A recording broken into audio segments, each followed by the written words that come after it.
Cowboys.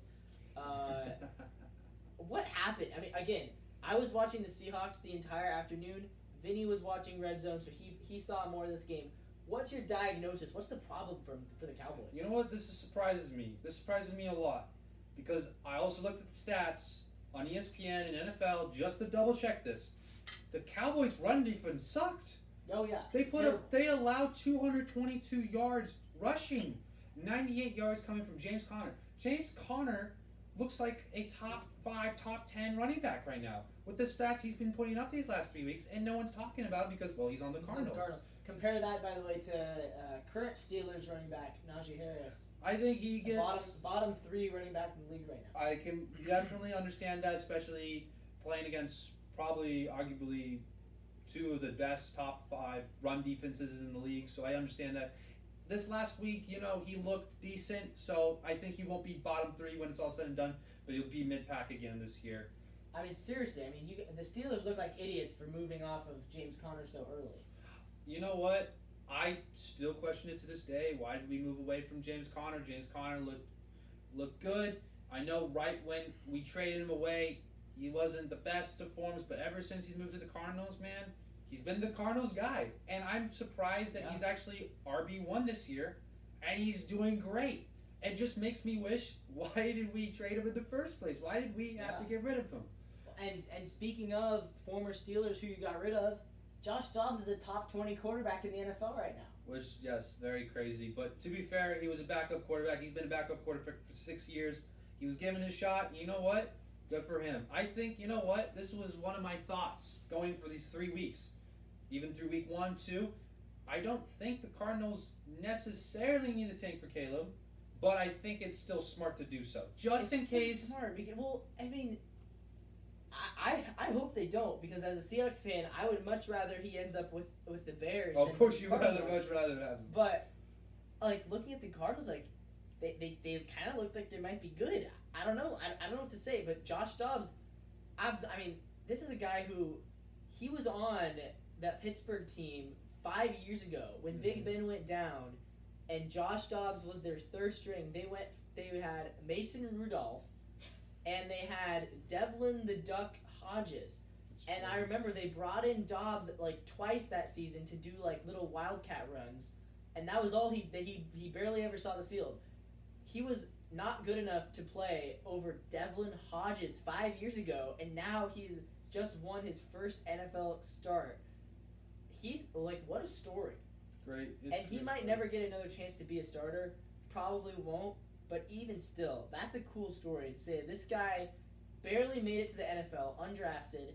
He was the 4th stringer behind Big Ben and 2 backups who stink.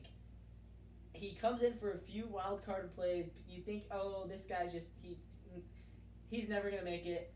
Then he goes to the Titans last year and loses 4 in a row to end the season. And somehow the Cardinals are like, yeah, this guy's great. We're going to have him as our quarterback. And now he gets the upset over the Dallas freaking Cowboy. Josh Dobbs is one of the most well-known players in the NFL right now. You know what's funny? It's funny that you mentioned all this because just earlier today, a few hours ago before we started recording, I was watching a video about the downfall of the Cowboys. And there was one player who went undrafted, who fought his way through 3 people above him, has the same thing, and looked great when they started him. Tony Romo. Do you think Josh Dobbs could become Tony Romo? Well, could become not Tony Romo as in let he perform, but become someone like Tony Romo. He becomes a starter and he does well. I feel like it's just a little too late in his career to make that comparison. But what about Kurt Warner? That's true. Kurt Warner, or you could even say it's not exactly the same, but you could look at it and say Geno Smith. It's also true. Nick Foles as well. Well, Nick Foles had to stand that still. Well, but I'll tell you what, if Kyler Murray, I don't know about his health, but I would say start Dobbs over Kurt. If I'm the New York Jets, I would be on the phone with the Cardinals right now and say, which one of them do you want, and we'll take the other one. Ooh. Because if the Cardinals want to play Murray when he's healthy, the Jets should offer a 4th-round pick for Josh Dobbs immediately. If the Cardinals are actually serious about tanking for Caleb, then you start Josh Dobbs. Although if Josh Dobbs is too good, then you might have to. I don't know. But if you could trade Kyler, the Cardinals would have to pay. They'd have to agree to pay for some of that contract.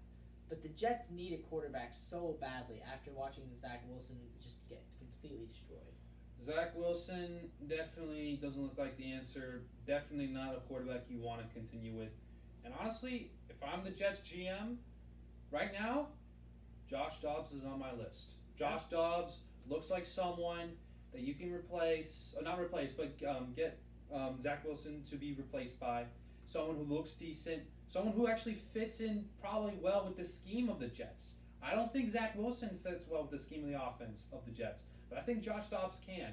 But I think one of the two things is that Josh Dobbs fits better scheme-wise for the Cardinals than Kyler Murray. So I feel like the Cardinals are at a bypass. It's either Murray, Dobbs, or tank for Williams. And I think you have three options. There's going to be one that they're going to go with, and I'm curious to see where the Cardinals end up with that one. The problem is time is running out for the Cardinals if they want Caleb. Time's running out because the Bears clearly stink. Oh, the Broncos! Don't forget the Broncos. I think the Broncos will probably win enough games that by the end of the season they won't be. But right now they're in that conversation. And then a team like honestly, the Jets can also tank for Caleb. I think they're on that path. Their defense is good. The quarterback situation is not looking good. I mean, you can also say the Giants, but the Giants signed Daniel Jones to just big contract. I don't know what the Giants are thinking.